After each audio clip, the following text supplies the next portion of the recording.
Mariam Abba, une si longue lettre, 24e partie. Aujourd'hui, je n'ai pu terminer la prière du crépuscule à ma guise. Des hurlements venus de la rue m'ont fait bondir de la natte où j'étais assise. Debout sur la véranda, je vois arriver mes fils Alioune et Malik en pleurs. Ils sont dans un état piteux, habits déchirés, corps empoussiérés par la chute, genoux sanguinolents sous la culotte, une échancrure fend largement la manche droite du tricot de Malik. Du même côté, le bras pend lamentablement. L'un des gosses qui les soutiennent m'explique. Un cyclomoteur et son conducteur ont renversé Malik et Alioune.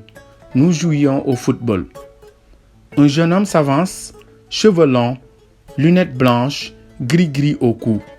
La poussière grise de la rue maquille son ensemble jean, malmené par les gosses dont il est la cible, une plaie rouge à la jambe, le voici, visiblement gêné par tant d'hostilité. Avec un accent et des gestes polis qui contrastent avec sa mise débraillée, il s'excuse. J'ai vu trop tard les enfants en tournant à gauche. Je croyais accéder à une voie libre dans cette rue à sens unique. Je n'imaginais pas que les enfants y avaient installé un terrain de jeu. J'ai freiné inutilement. J'ai buté sur des pierres qui délimitaient la place du goal. J'ai entraîné dans ma chute vos deux fils, ainsi que 3 autres garçonnets. Je m'excuse. Le jeune homme au cyclomoteur me surprend agréablement. Je me défoule, mais pas sur lui. Je connais la difficulté de conduire dans les rues de la ville, surtout dans la Médina, pour l'avoir affronté. La chaussée, pour les enfants, est un terrain de prédilection. Quand ils en prennent possession, plus rien ne compte. Ils s'y démènent comme des diables autour du ballon.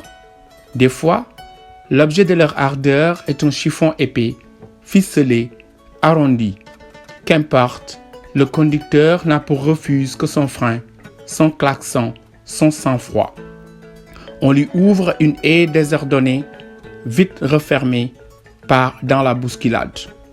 Derrière lui, les cris reprennent, plus exaltés. « Jeune homme, tu n'es pas responsable. Mes fils sont fautifs. Ils ont déjoué ma vigilance alors que je priais. Va, jeune homme, plutôt, attends que je te fasse apporter de l'alcool et du coton pour ta plaie. » Aïssatou, ton homonyme, apporte alcool iodé et coton. Elle soigne l'inconnu, puis Alioune. Les gosses du quartier n'approuvent pas ma réaction. Ils souhaiteraient, pour le fauteur, une punition. Je les rabroue. Ah, les enfants! Ils provoquent un accident et de surcroît veulent sanctionner. Le bras pendant de Malik m'a l'air cassé. Il descend anormalement. Aïssatou, vite, vite, porte-le à l'hôpital. Si tu ne trouves pas Maodo, tu demanderas le service des urgences. Va, va, ma fille. Aïssatou s'habille rapidement et rapidement aide Malik à se nettoyer et à se changer. Le sang des blessures coagulées dessine sur le sol de taches sombres et répugnantes. Tout en le brossant, je pense à l'identité des hommes. Même sang rouge, irriguant les mêmes organes. Ces organes, situés aux mêmes endroits, remplissent les mêmes fonctions. Les mêmes remèdes soignent les mêmes maux sous tous les cieux. Que l'individu soit noir ou blanc, tout unit les hommes. Alors, pourquoi s'entretue-t-il dans des batailles ignobles pour des causes futiles en regard des massacres de vies humaines? Que de guerres dévastatrices! Et pourtant, l'homme se prend pour une créature supérieure. À quoi lui sert son intelligence? Son intelligence enfante aussi bien le bien que le mal, plus souvent le mal que le bien. Je reprends ma place sur la natte ornée d'une mosquée verte, réservée à mon seul usage, comme la bouilloire de mes ablutions. Alioune, toujours reniflant, bouscule Ousmane pour s'emparer de sa place, à mes côtés. à la recherche d'une consolation que je lui refuse. Au contraire, je profite de l'occasion pour le sermonner. La rue n'est pas un terrain de jeu. Tu t'en es bien tiré aujourd'hui, mais demain, attention, tu auras une fracture quelque part, comme ton frère. Alioune rouspète. Mais il n'y a pas de terrain de jeu dans le quartier. Les mères ne veulent pas que l'on joue au football dans les cours. Que faut-il faire alors? Sa remarque est pertinente. Il faut que les responsables de l'urbanisme prévoient des terrains de jeu comme ils ménagent des espaces verts. Des heures plus tard, Aïssatou et Malik reviennent de l'hôpital où Maodo s'est, une fois de plus, bien occupé d'eux. Le bras plâtré de Malik m'indique que le bras pendant était bien cassé. Ah, que les gosses font payer cher la joie de les avoir mis au monde. Décidément, mon ami, c'est la cascade des événements malheureux. Je suis ainsi faite. Quand le malheur me tient, il ne me lâche plus. Aïssatou, ton homonyme est enceinte de 3 mois. Farmata, la griotte au cori, m'a habilement manœuvré vers cette découverte désastreuse. La rumeur publique l'avait sans doute aiguillonné ou son sens développé de l'observation l'avait simplement servi. Chaque fois qu'elle lançait ses coris pour couper nos discussions, nos points de vue divergeaient surtout. Elle poussait des « ah » de mécontentement, avec force soupir. Elle signalait dans la masse désordonnée des coris une jeune fille enceinte. J'avais bien remarqué l'amaigrissement soudain de ton homonyme, son manque d'appétit, le gonflement de ses seins, autant de signes révélateurs de la gestation qu'elle couvait. Mais la puberté, elle aussi, transforme les adolescents. Elle les gonfle ou les amaigrit, les allonge. Et puis, Aïssatou, peu après la mort de son père, avait eu une crise violente de paludisme enrayée par Maodoba. La disparition de ses rondeurs datait de cette époque. Aïssatou refusait de regrossir pour garder une taille fine. Je mettais naturellement sur le compte de cette nouvelle manie son peu d'alimentation et son dégoût pour certains mets. Mince, elle flottait dans ses pantalons. Elle ne portait plus, à ma grande joie, que des robes. Le petit Omar me signala bien un jour qu'Aïssatou vomissait dans leur salle de bain, chaque matin au moment de le laver. Mais Aïssatou interrogeait, nia, parla de rejet d'eau mêlée à la pâte dentifrice. Omar ne parla plus de vomissement. Ma préoccupation changea de centre d'intérêt. Comment pouvais-je imaginer la vérité qui tout à coup éclatait? Comment pouvais-je deviner que ma fille, qui calma ma colère lors de l'affaire des cigarettes, s'adonnait, elle, à un jeu plus grave? Le destin impitoyable me surprenait encore, comme toujours, sans armes défensives. Farmata insistait chaque jour un peu plus sur la jeune fille enceinte de ses coris. Elle me l'a montré. Elle souffrait de son état. Son attitude était éloquente. Regarde, mais regarde donc. Le cori isolé, creux en l'air, regarde cet autre cori qui s'y adapte. Face blanche en haut, comme une marmite et son couvercle. L'enfant est dans le ventre et fait corps avec sa mère. Le groupe des 2 coris est isolé. Il s'agit d'une femme sans jatas, donc une jeune femme sans mari. Mais comme les coris sont menus, c'est bien d'une jeune fille qu'il s'agit. et sa main lançait et relançait les coris bavards. Ils se fuyaient, s'entrechoquaient, se chevauchaient. Leur tintement annonciateur emplissait le vent et le même groupe de 2 coris toujours s'isolait pour révéler une détresse. Je suivais sans passion leur langage. Et un soir, excédé par ma naïveté, Farmata osa. Questionne tes filles, Ramatoulaye. Questionne-les. Une mère de famille doit être pessimiste. Troublée par la ténacité des répétitions, inquiète, j'acceptai la proposition. De peur de me voir changer d'avis, Farmata s'engouffra avec sa démarche de gazelle aux attaches fines dans la chambre de Aïssatou. Elle en ressortit une lueur de triomphe dans l'œil. Aïssatou en pleurs la suivait. Farmata chassa Ousmane, blotti dans mon boubou, verrouilla la porte et déclara: les coris ne peuvent se tromper tous les jours. S'ils ont tant insisté, c'est qu'il y a quelque chose. L'eau et le sable sont mêlés, ils forment de la boue. Ramasse ta boue. Aïssatou ne nie pas son état.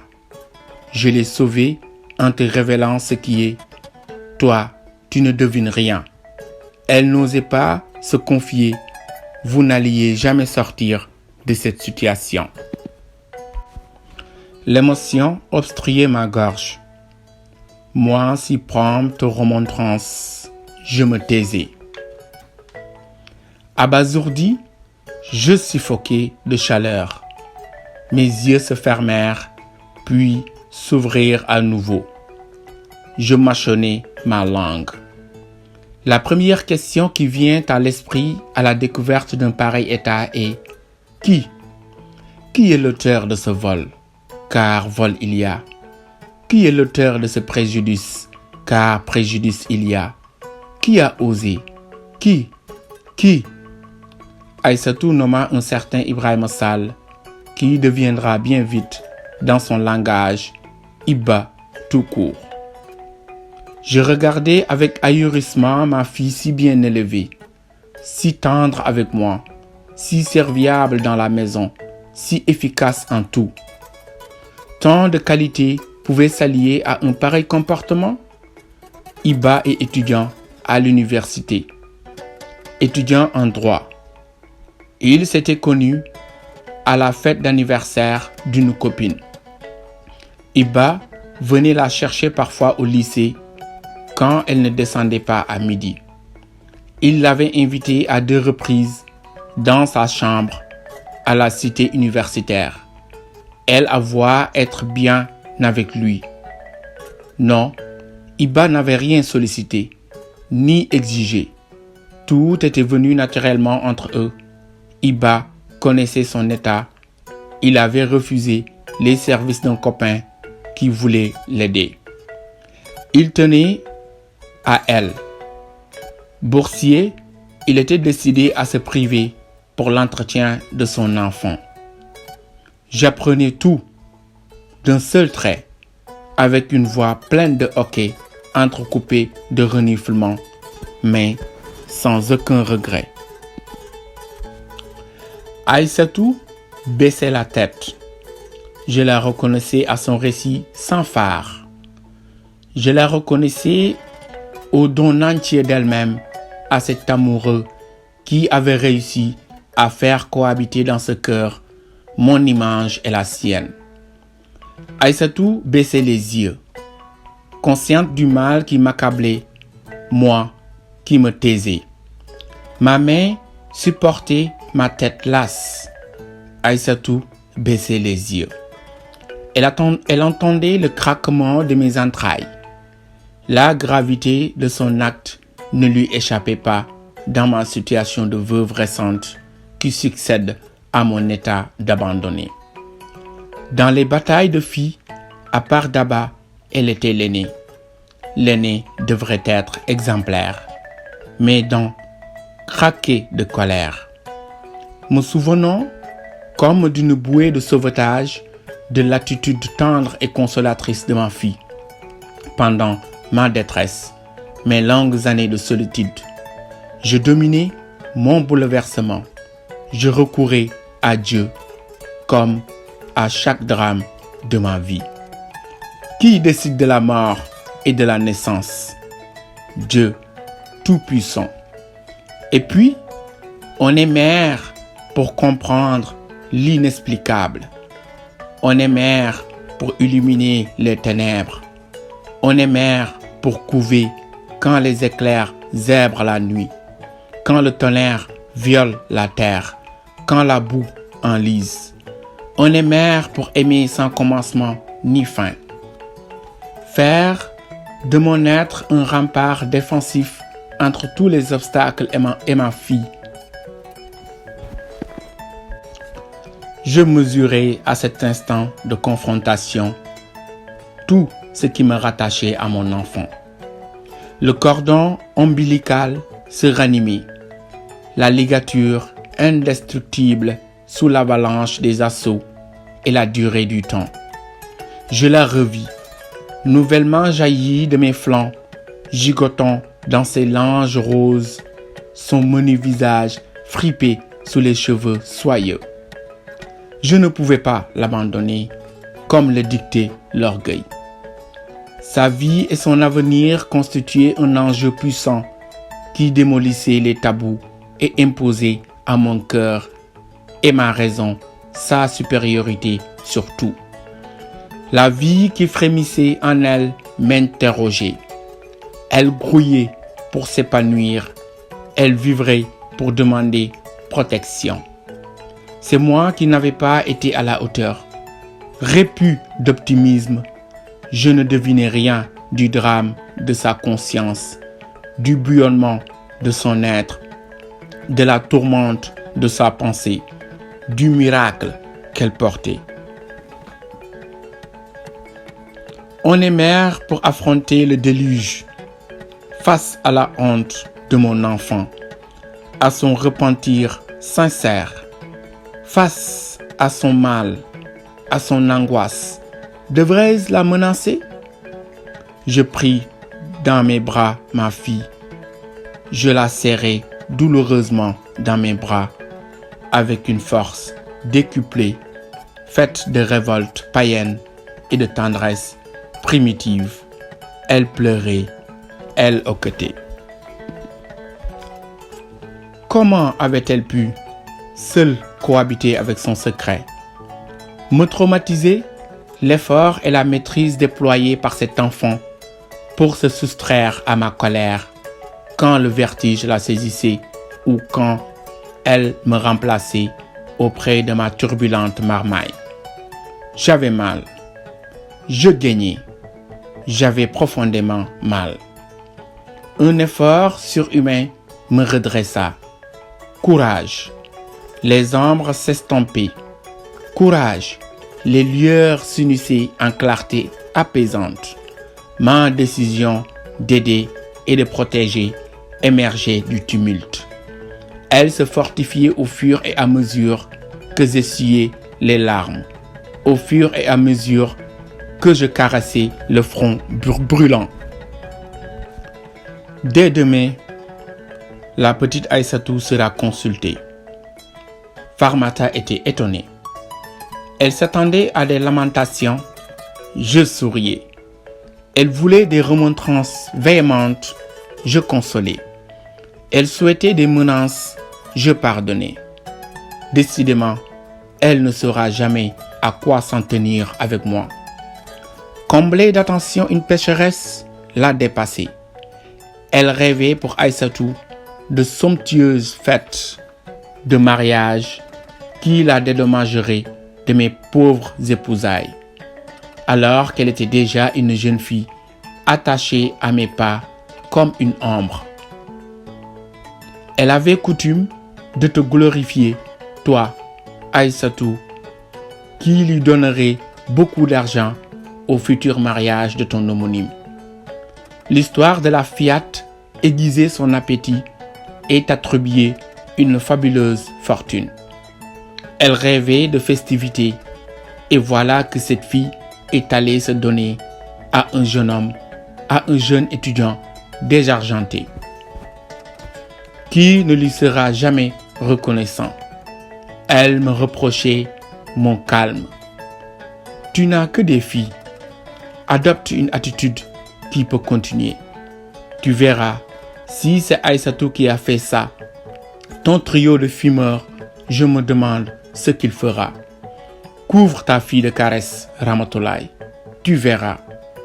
Je verrai bien en convoquant Ibrahima Sall pour le lendemain. Fin de la 24e partie.